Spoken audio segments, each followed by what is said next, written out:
हाँ तो नमस्कार बच्चों, आज हम फिर से दूसरी क्लास लेकर के आए हैं जिसमें अपन ने राजस्थान के एकीकरण के बारे में सबसे पहले शुरुआत में क्या क्या हुआ था वो हमने पढ़ लिया था और हमने राजस्थान का जो एकीकरण है उसका पहला जो चरण है वो हमने देख लिया था। इसके बाद हम बात कर रहे हैं दूसरे चरण की कि आखिर दूसरे चरण में क्या क्या हुआ था, और जो दूसरा चरण हुआ था उसको बोलते हैं अपन पूर्व राजस्थान संघ।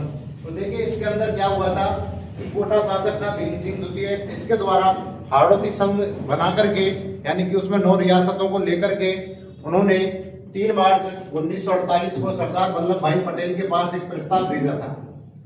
और उस प्रस्ताव में उसने कहा था कि महाराज साहब, पटेल साहब, हम जो है एक अलग से हाड़ौती संघ बनाना चाहते हैं और हमको एक अलग संघ बना दो।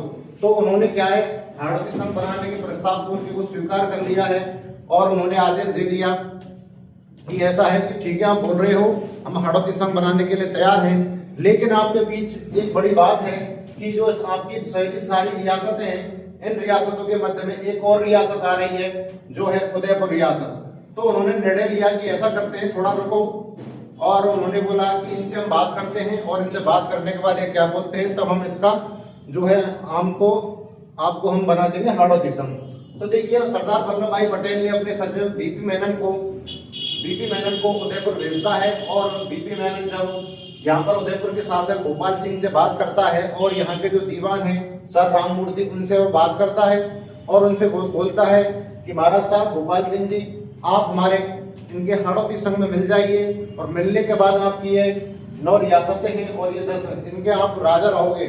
आपसे कह रहे हैं इनके साथ आप मिल जाओ और मिलने के बाद जो एक पूरा का पूरा संघ बन जाएगा। लेकिन उदयपुर का महाराणा और उनका दीवान बोलता है कि हम किसी भी रियासत के अंदर नहीं मिलेंगे, अगर किसी को मिलना है तो वो हमसे आकर मिल सकता है।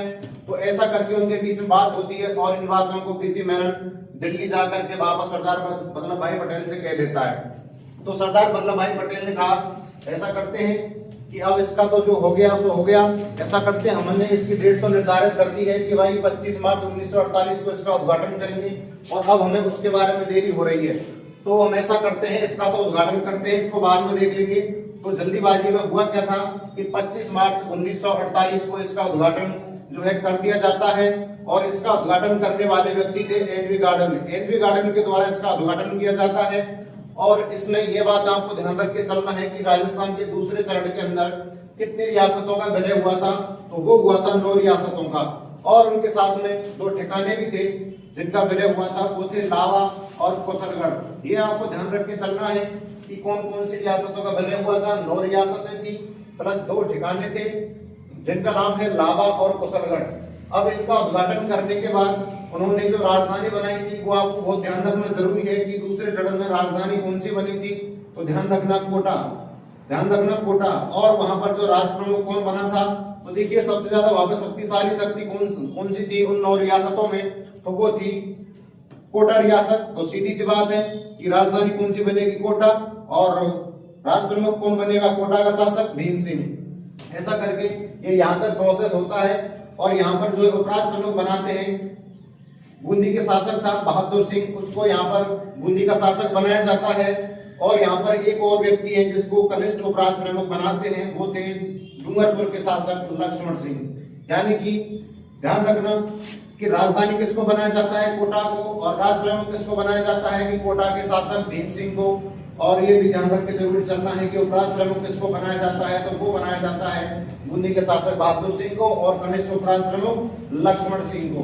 और ध्यान रखना इस आपसे सीधा प्रश्न करेगा कि द्वितीय चरण के अंदर प्रधानमंत्री किसको बनाया था, तो ध्यान रखना हम पहले चरण में सूबाराम कुमावत को बनाते हैं, तो दूसरे चरण के अंदर गोकुल लाल असावा को बनाते हैं। और जब इनको प्रधानमंत्री बनाया गया था तो इनके मंत्रिमंडल का जो काम था वो स्थगित रख दिया गया था। इनसे बोला गया था कि ऐसा करते हैं, जब इस उदयपुर रियासत का इसमें विलय हो जाएगा उसके बाद अपन इनके यहाँ का मंत्रिमंडल बनाएंगे। और ये आपको जो दोस्तों विशेषता ध्यान रख के चलनी है, ये फैक्ट में हमेशा क्वेश्चन पूछेगा कि द्वितीय चरण यानी कि पूर्व राजस्थान संघ के अंदर क्षेत्रफल कितना था, तो वही ध्यान रखना 16,807 वर्ग मील, और जनसंख्या थी यहाँ की 23.05 लाख, और यहाँ की जो आय थी 2 करोड़ से ज्यादा थी। तो ये फैक्ट में आपसे डायरेक्ट क्वेश्चन पूछेगा, और आजकल जो आरपीएससी है वो अपने ट्रेंड में लेके जो आ रही है वो इस तरीके के क्वेश्चन ही लेकर के आई है। ठीक है, तो इसके बाद हम बात करते हैं कि जो तीसरा चरण है वो है संयुक्त राजस्थान। संयुक्त राजस्थान के अंदर क्या होता है, तो देखिए बात ऐसी, यहाँ पर उदयपुर रियासत नहीं मिली थी, तो उदयपुर रियासत जब यहाँ पर मिली नहीं थी, तो बात क्या है कि 23 मार्च 1948 की बात है, भोपाल सिंह ने एक लेटर तैयार करके बीपी मेनन के पास भेजा और उनसे बात की, और बाद में ये निर्णय लिया गया कि भाई ऐसा करते हैं, हम लोग आपसे मिलने के लिए तैयार हैं, तो एक बार बातचीत कर लो।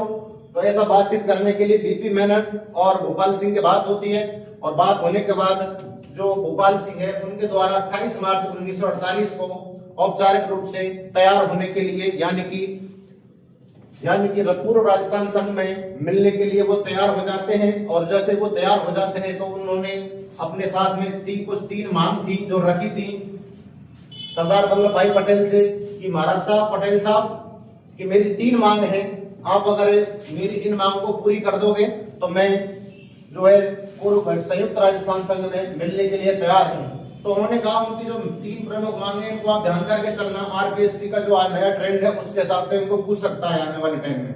तो ध्यान रखना कि उनकी 3 मांग थी कि उनको मनसानुगत राज प्रमुख बनाया जाए, और राजधानी जो है उदयपुर को बनाया जाए, और उनके लिए 20 लाख रुपए प्री वर्ष दिया जाए।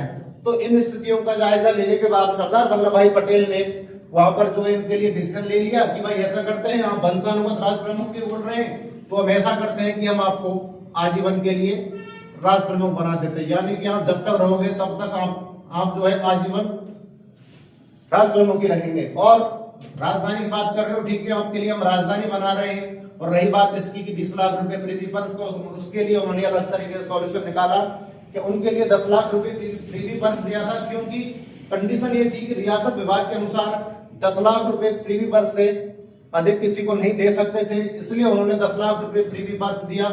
और उन्होंने डिसीजन लिया कि ऐसा करते हैं 5 लाख रुपए हम आपको भत्ता दे रहे हैं राज प्रमुख का, और ऐसा करते हैं और 5 लाख रुपए हम आपको कि मेवाड़ के अंदर किसी भी राज कार्य और धार्मिक कार्य ऐसी चीजों के लिए हम ऐसा करते हैं, हम 5 लाख दे रहे हैं। तो ऐसा करके आपके 20 लाख हो जाते हैं, और ऐसा करके उनके बीच में बात हो जाती है, ठीक है, उनके 20 लाख पूरे रुपए हो जाते हैं। तो देन ऐसा करके ये शर्त भी उनकी पूरी हो जाती है।